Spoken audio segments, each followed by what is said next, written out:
if you think back to your childhood, there's this very specific, almost heartbreaking moment that, like, most of us experience. Oh, yeah. The loss of innocence kind of thing. Right, exactly. Huh? It's the exact second a magic trick stops being magic. Like, you're a Yeah. kid, you're watching a magician on stage, and you truly believe with every fiber of your being that he just pulled a silver coin out of thin air. Yeah, you're completely captivated. Completely. And then one day, you shift your angle just a little bit, and you catch the sleight of hand. You see the coin sliding down his sleeve. Yeah. And the illusion doesn't just fade, it completely shatters. Forever. It's a rough moment. It really is. Yeah. But what if catching the sleight of hand actually made you believe in the magic more? No, that is an interesting thought. Right. Well, welcome to the Simplified Summary channel and to today's deep dive. If you are joining us for the first time, we humbly ask that you hit that subscribe button, drop a like on this video, and share your valuable thoughts in the comments down below. Yes, please do. It really helps the channel out. It truly helps the channel grow, and, we just love embarking on these literary journeys with you. So today, we are taking you into one of literature's most touching, emotionally complex stories. We're looking at a short story called Ramleela by the legendary Indian writer Munshi Premchand. Oh, this is such a brilliant piece. It is. It's extracted from his Mansarovar collection, specifically Part 5. Yeah, and it's just a remarkable piece of storytelling. I mean, Premchand had this unparalleled ability to observe the microscopic details of human nature and use them to expose these massive societal truths. Definitely. Here, he uses the backdrop of a local village, Ramleela, and for those who might not know, that's the dramatic folk reenactment of the life of Lord Ram. Yeah. He uses it to explore the mechanics of faith. Yeah, and our mission for this deep dive is to explore a stark, almost painful contrast at the heart of the text. It's this blinding, pure devotion of a child set against the cynical, highly commercialized world of the adults who are actually running the show. It's a huge contrast. Massive. And Premchand doesn't start with the magic, right? He starts with the disillusionment. The narrator opens the story from his present-day perspective, reflecting on how utterly empty modern Ramleelas feel to him now. Right, he's looking back. Yeah, he describes watching actors in half trousers and black shirts running around, making these clumsy, like, hoo-hoo sounds. Which is just such a funny, jarring image. It is. He even talks about going to the famous Kashi Ramleela, which is massive. But despite the huge crowds and these heavy, ornate brass masks, it feels like pure noise to him. It leaves him completely cold. Because as an adult, he is inevitably comparing that modern spectacle to the pure, untainted ecstasy of the Ramleela he experienced in his village as a young boy. Yeah. The text pulls us back in time, and suddenly the preparation for the play becomes just as sacred as the play itself. And the visceral details Premchand gives us here they're what make it so immersive. Like, the narrator describes the 2 p.m. backstage makeup process. Right, he's right there in the thick of it. He is right there in the room with the actors. He's physically grinding the Ramraj. That yellow ochre paste, right? Exactly, the yellow ochre paste used for the base makeup.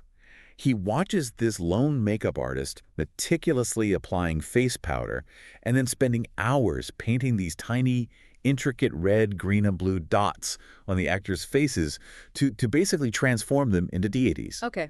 Okay, let's unpack this, because this is where my brain just hits a wall. How so? Well, if I use a modern analogy, it's like a kid getting backstage passes to a Marvel movie. Oh, I see where you're going with this. Right. Usually if you go backstage and see the green screens, the wires, and the actors drinking coffee in, like, half a rubber suit, it ruins the movie for you. Yeah, the curtain is pulled back, the magic is gone. Exactly.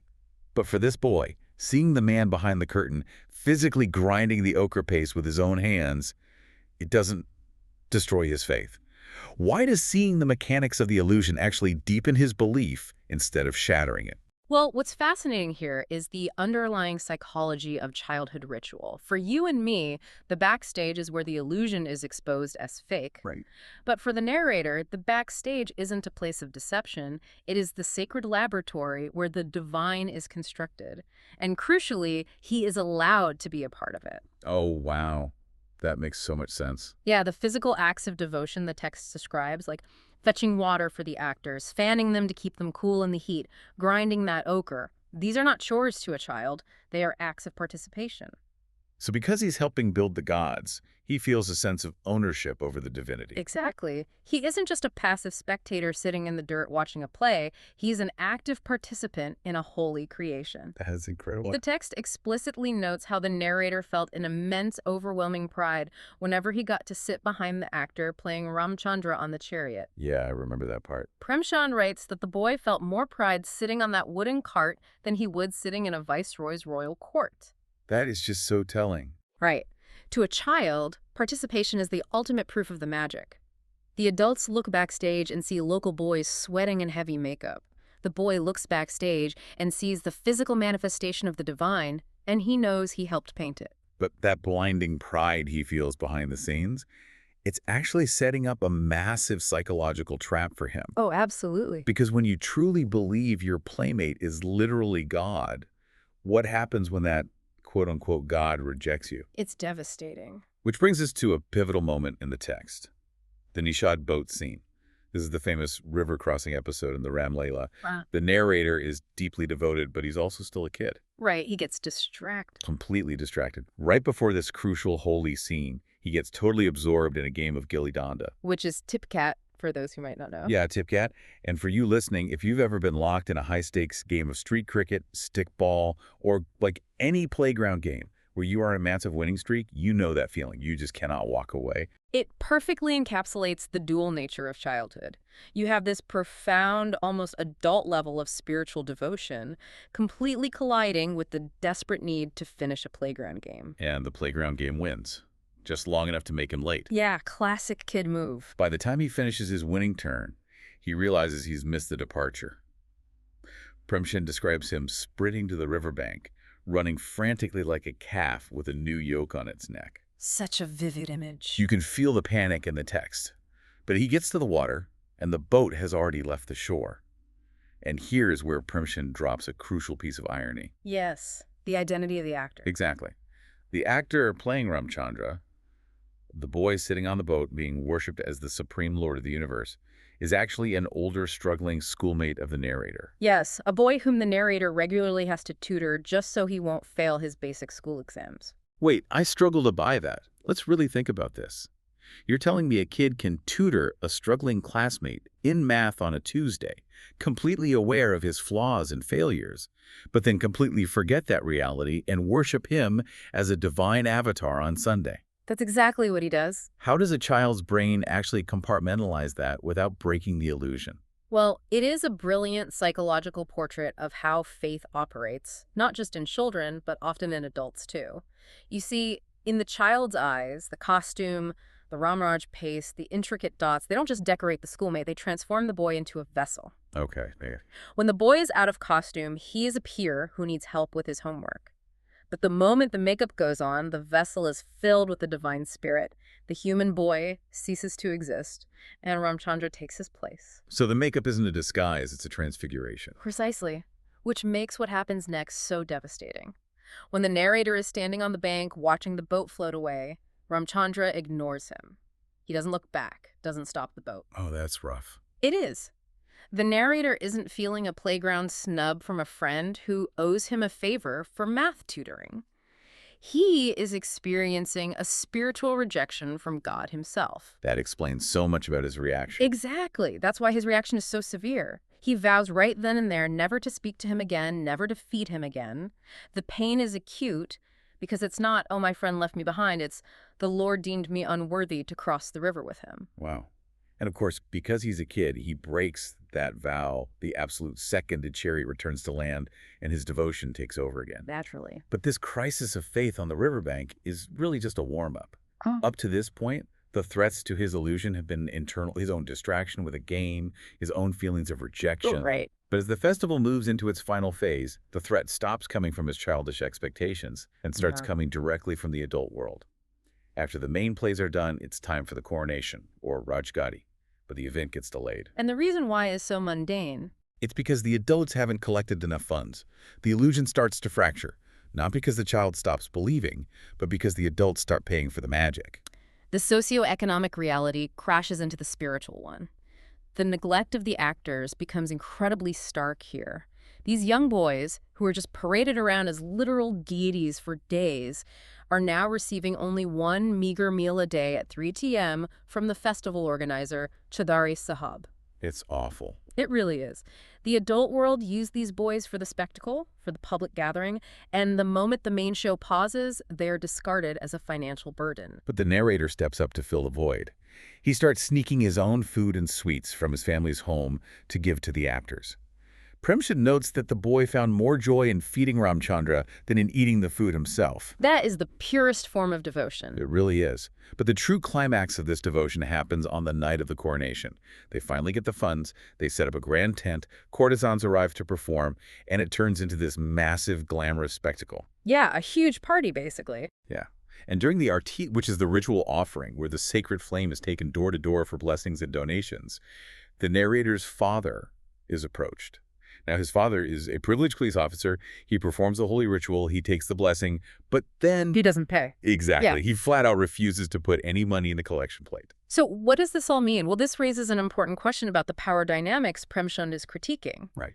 We have to understand the historical and cultural weight of a police uniform in this era. The father isn't just being stingy. He is using his state authority and social standing to bypass the financial offering. He treats the religious ritual as a service he is entitled to for free, simply because he represents the law. Yeah, it's a public assertion of dominance over the spiritual organizer. Exactly. It's basically saying, my authority in this village is higher than your religious customs. And the narrator, watching his father do this, is overcome with this crushing, overwhelming shame. The kid is internalizing the moral bankruptcy of the adults around him. It's so sad to watch him process that. So, to make up for his father's arrogance, the child sacrifices his only prized possession in the world. He takes a single 1 rupee coin that he had saved all the way from the Dussehra festival, a gift from his uncle, and he throws it into the plate. Yeah. So what does this all mean? To me, it highlights a massive canyon. The father has wealth and power but offers nothing. The child has exactly 1 coin and offers everything. It is the classic concept of the widow's mite, beautifully repurposed here to critique the adult world's exploitation of religion. Religion, for the adults in this village, is fundamentally about status, power, and communal spectacle. Yeah. The father asserts his ego by refusing to pay, but the child's single rupee, that represents true sacrificial faith. The child gives everything he has to uphold the dignity of the divine, while the adults use the divine to uphold their own social standing. It's just so hypocritical. It is. Premchand is drawing a very sharp line here between organized religion as a social utility and personal faith as an act of love. Which leads us right into the ugly transactional reality going on backstage during all of this. Mm-hmm. While a kid is giving up his life savings out of pure devotion, Premchand takes us behind the tent to a scene with the festival organizer, Chaudhry Sahab, and the head courtesan, Abadijan. And they are locked in a ruthless financial argument. Oh, it's brutal. Chaudhry tries to lowball her. He claims the village collections were poor, and he tries to use his zamindari, his landlord status, to intimidate her into taking less money. And she is completely unfazed by his authority. She mocks his landlord tactics, she demands her full 100 rupees, and threatens that if he doesn't pay, she will publicly demand half the entire cut of the festival. She's not backing down. Not at all. And what's brilliant about this interaction is how it strips away any lingering pretense of holiness. The courtesan knows exactly why the crowd is really there. She exposes the entire coronation event for what the adults truly see it as, a commercial transaction. Right. There is no devotion in her demands, and there is certainly no piety in Chaudhry's haggling. It's all just business. The spiritual festival is just a thin veil for capitalism and entertainment. And here's where it gets really interesting, because Premchand masterfully drops the curtain on this whole story by giving us 2 incredibly contrasting departures the very next morning. This part always gets me. First, the courtesans leave the village, and it is a scene. They are surrounded by dozens of admiring men, a huge crowd fawning over them, walking alongside their carts, seeing them off with all this pomp and circumstance. Yeah, a massive parade. But then the narrator runs to the Chupal, the village square, to check on his gods, and he finds them completely abandoned. There's no crowd. There are no admirers. Sita and Lakshman are literally sitting in the dirt crying. It's awful. And Ramchandra is standing all alone, stripped of his grand costumes, with just a simple pot and a rough rope slung over his shoulder, ready to walk home. It's a devastating image. The physical reality of these poor, neglected boys completely overriding the divine avatars they were forced to play. Yeah, and the narrator walks up and asks Ramchandra if their official farewell ceremony is done. And Ramchandra replies with this line that is just a brutal reality check. He says, "What farewell for us? Chaudhry Sahab told us to go, so we are going." Ouch. That line hits like a ton of bricks. It just strips all the magic away instantly.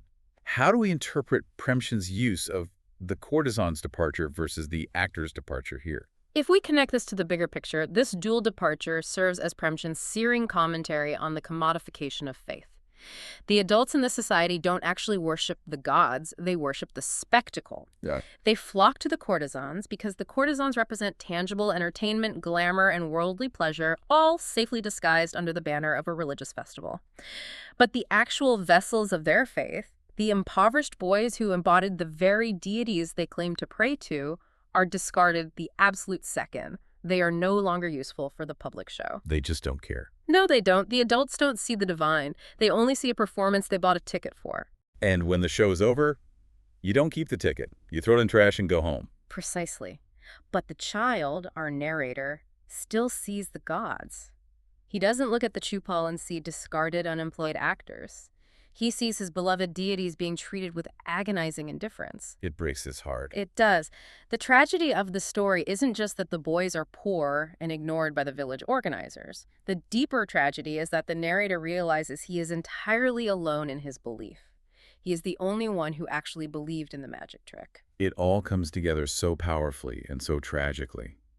Throughout the entire story, you have this pure, untainted, blinding devotion of a young boy constantly brushing up against the harsh, cynical, transactional reality of the adults around him. Exactly. The adults haggle ruthlessly over 100 rupees, while the child quietly gives his only single coin to save his father from shame. The adults fawn over the paid entertainment, while the child runs alone to the square to say a tearful goodbye to the abandoned gods. It's a profound reminder that the village staged a massive religious festival, but in the end, only one person actually worshipped. Premchand forces the reader to look in the mirror and question how we package, consume, and eventually discard our own beliefs when they cease to be entertaining or socially useful. It really makes you evaluate the authentic versus the performative in your own life, which leaves you, our listener, with a final thought to mull over long after this deep dive ends. Yeah, think about this. We've spent this time analyzing how a village commodified their faith and discarded the vessels of that faith a century ago. But look at our modern digital world. Look at influencer culture and these intense parasocial relationships we build online. Are we really any different today? That's a great question. Are we still elevating ordinary people to godlike status purely for our own entertainment? Projecting all our hopes and devotions onto them, only to completely abandon them the second the algorithm stops serving them up to us, or the moment they stop performing the way we want them to? Have we just traded the village square for a screen while keeping the exact same cynical performance alive? It's a haunting parallel. The platforms change, but human nature remains remarkably consistent. The magic trick doesn't end when you see the coin slide down the sleeve. It ends when you stop wanting to be amazed and start demanding to be entertained. Very well said. Thank you to the wonderful audience of Simplified Summary for joining us on this deep dive into Munshi Premchand's world. If this story moved you or made you think about your own childhood illusions and modern spectacles, please hit that subscribe button, drop a like, and leave a comment sharing what stood out to you most. We read every single one. We do, and we can't wait to catch you on the next deep dive.